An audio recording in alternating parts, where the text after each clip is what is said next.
Once your digestive system is compromised and you have IBS, it becomes clear that there are certain foods that are usually more difficult to digest than others.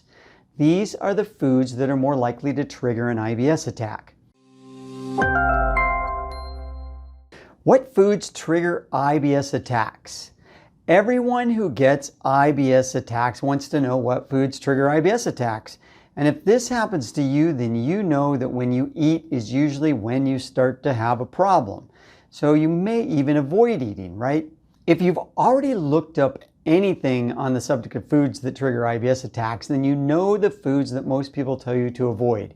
Greasy foods, alcohol, caffeine, spicy foods, and you've probably heard about high FODMAP foods too. If not, no worries, we're going to cover those here. But if you're like most people, avoiding those things hasn't stopped your IBS attacks. Now, it may have helped some, but it probably wasn't the answer that you were really looking for, and there is a very good reason for that.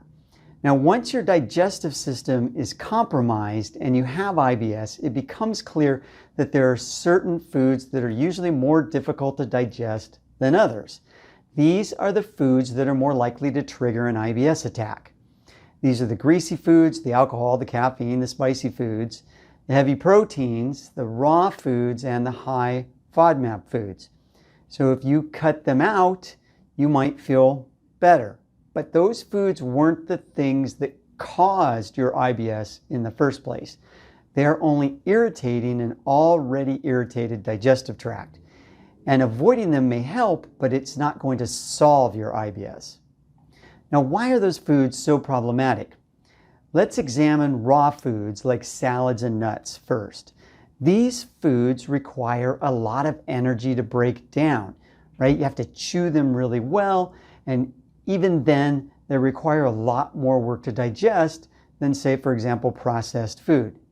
Now, that's good when you want to eat healthy. It's bad when you have an already compromised digestive system. The same is true for greasy foods and for big proteins like red meat. They require more work to digest and to absorb the nutrients from. Not a big deal if your digestion is good, but it wreaks havoc if you have IBS. Now, processed foods and soft foods like soups and smoothies are super easy to digest. All of that processing and cooking has basically already broken down those foods for you. All you have to do is chew them, and they fall apart really easily, and then you can swallow them. That is very easy on your digestive system. And alcohol, caffeine, and spicy foods are always hard on your digestive tract. But when your digestion is working well, it can deal with those. When it's not, it can't. Now, what should you eat during an IBS flare-up? Well, there are two ways of looking at this. One is to try to minimize the flare-up by doing what is statistically helpful. So what that means is that some people feel better when they do it. You can do that. Now, we will discuss it and how to do it, and you'll probably hopefully, feel a little better. But it's only going to be temporary, and it's not going to cure your problem.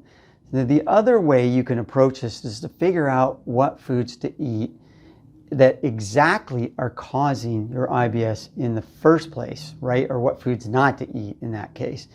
And stop having these flare-ups altogether. Now, the latter option may sound impossible, but it's not. And we'll talk about both of these options. So we'll start with things to eat or not eat, kind of the basics. The ones that everybody mentions or that are statistically helpful that might help you with your IBS flare-up. So let's talk first about the low FODMAP diet for an IBS flare-up. Now I'll call this the latest fad diet for IBS, and there have been many before it, and there will be many after it, and that's why I call it a fad. But this is the low FODMAP diet. Now, just because it's a fad doesn't mean that you shouldn't try it. So don't get me wrong on that, but know that it only helps a small percentage of people with IBS flare-ups.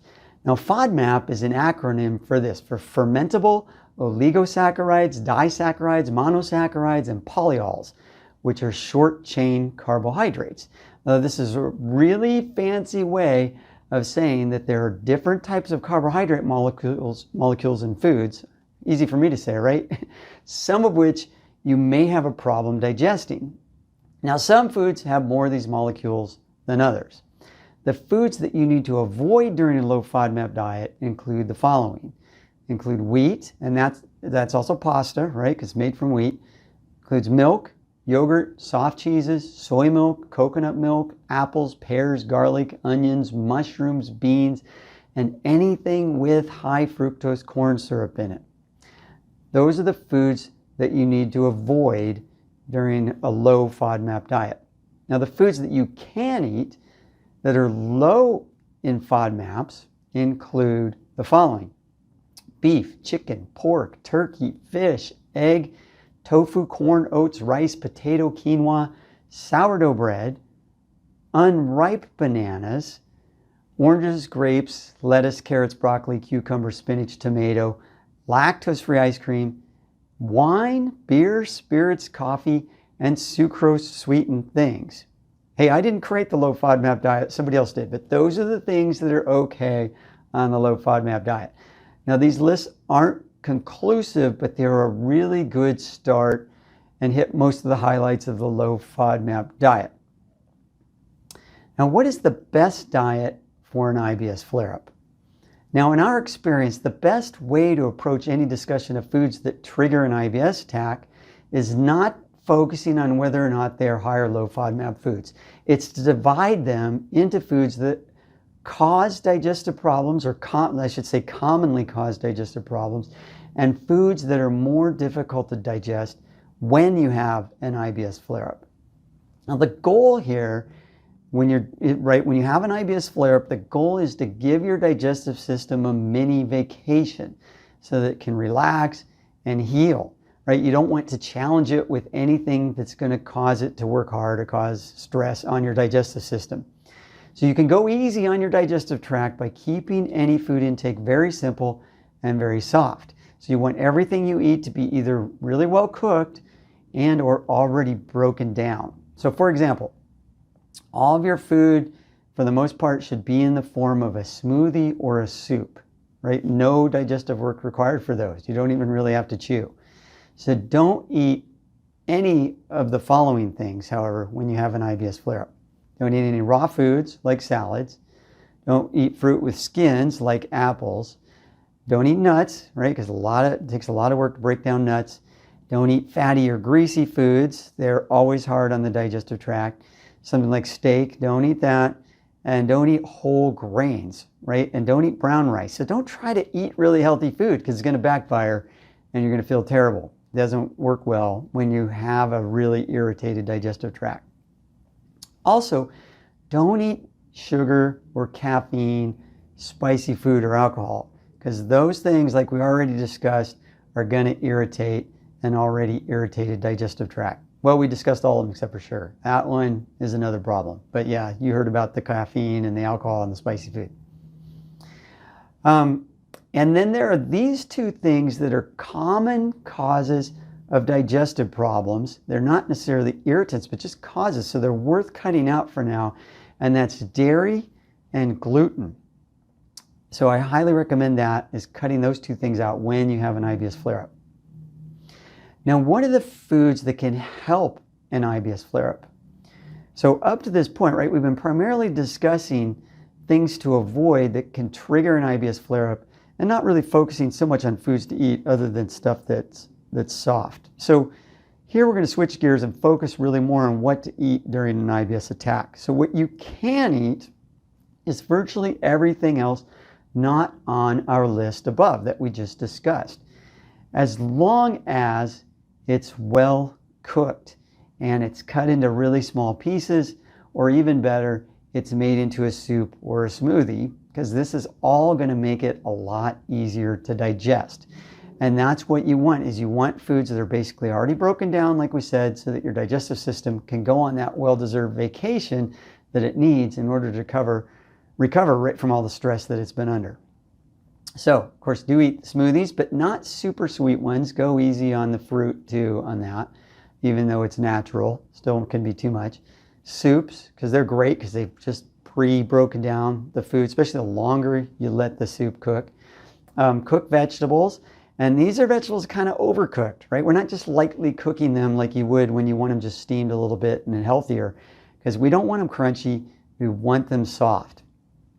Things like mashed potatoes, it's good too, with no dairy in it, because right, we said we're avoiding the dairy. But mashed potatoes, again, really, right, it's all broken down. There's not a lot of work you have to do, or your digestive system has to do. White rice, same thing, white rice a lot easier on you than brown rice. And then for proteins, things like fish, something that's grilled or baked, that's cut into nice small pieces and fairly tender. Same thing with chicken, bake it, cut it into nice small pieces. Don't be grilling this stuff, right? That adds a little bit of abrasiveness to it. We don't want that. And chew everything, right, that you have to chew, not a smoothie or a soup, but chew it really well. Because you've heard the old adage, right? Mom said, chew your food. Well, this is why. It will reduce the amount of work that the rest of your digestive system has to do. So do all these things for a couple of days or so, and there's a really good chance that you'll start to feel better soon from an IBS attack. Now, what about preventing IBS attacks from ever happening again? Now, the ideal goal is to prevent them from occurring, right? So that you don't have to suffer through them and deal with all of these super restrictive diets that we just went over. That is certainly our goal at the IBS Treatment Center for all of our patients. Now, the first key to accomplishing this is to see an IBS specialist, because most people confuse this person with a gastroenterologist, but these are two very different specialties. An IBS specialist only treats IBS. They don't do all the other things that a gastroenterologist does. So IBS specialists, fairly rare, but they do exist. Now, up till now, everything we've talked about is really very generic and very broad stroke, all these dietary recommendations. Now, they may help you, but they're probably not going to cure your problem. Now, an IBS specialist can help you figure out exactly what is weakening your digestive system and exactly what is triggering your IBS attacks. And then they can fine-tune all of this above dietary advice into something much more specific and dialed in for your treatment plan. That's the difference between reading about IBS online, right, and getting treatments that are truly customized to your body and what's going on in your digestive system. Because there are some things that unfortunately can't be solved by just reading about them online, right, or watching videos like this, and this is unfortunately one of them. But I hope that what we've covered here in this video will help you, and I suspect it'll help you feel at least a little bit better, at least sooner rather than later. What foods are triggering your IBS?